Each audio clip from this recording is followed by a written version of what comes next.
Okay, so here we are in part 3. So let's see, we go here, goes up the arc, and then here, let's see, I can select these, I can see where my,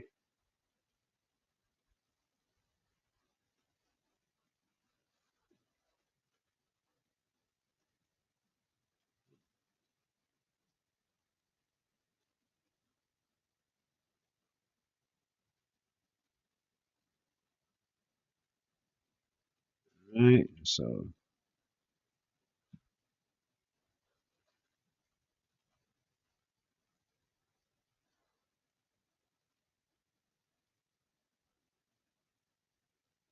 what I want, you see how this is curved here on the bottom going this way, this S curve. I want that same curve to be at the end, so I will go here and click rotate here, and then this way.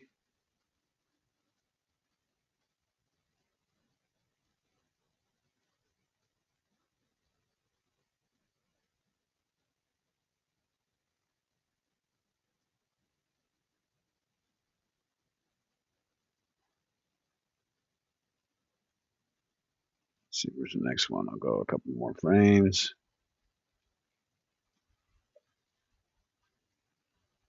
This will be rotated out this way, and this will go out here. And then, boom, hits the bottom. And then right here, this is,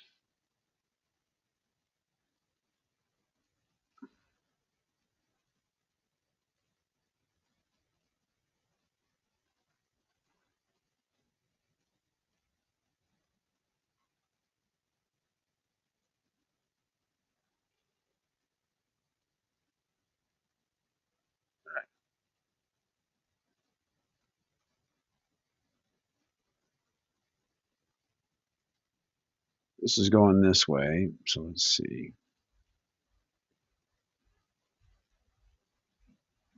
Goes down.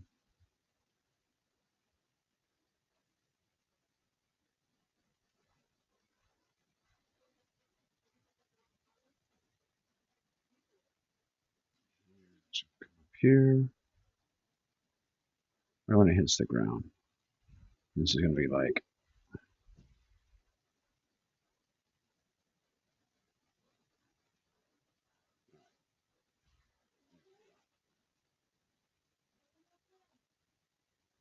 so here we see it. It goes up and over the arc, comes down and starts kind of flapping a little bit, and then it does a thing where let's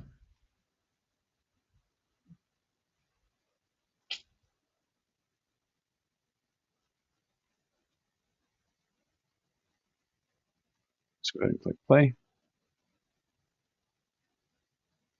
It gives a little wiggle as it's falling. It pauses as it's going up, and then wiggle as it's falling down. You see how I do that? As it goes, it's not moving as much as it's going up because it's bounding from the momentum. And then here it gives this little wiggle, like a flag, and that kind of contrasting movement.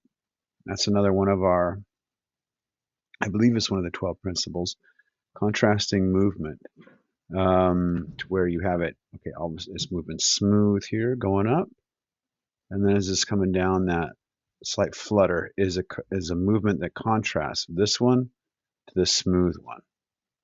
And that's an important part of animation, and it has a neat effect to it when I watch it.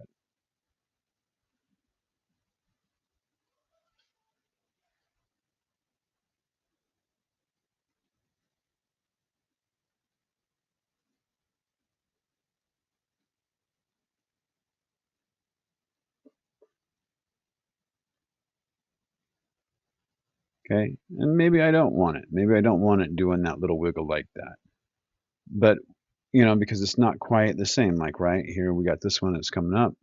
It's falling down. It's more of a smoother movement. The same one going up. And then this one all of a sudden is doing this thing. Or maybe, okay, so goes down and does that, and then it's going back up again. So when it goes back up, I can just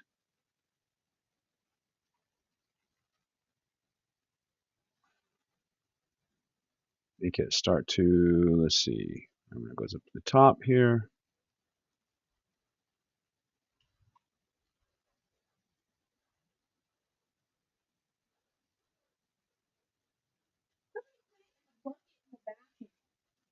Okay, so let's see, at this point,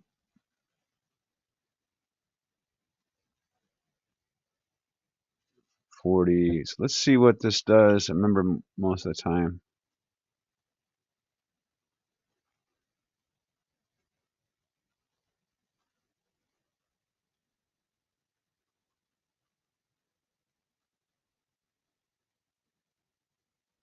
I think that's pretty good.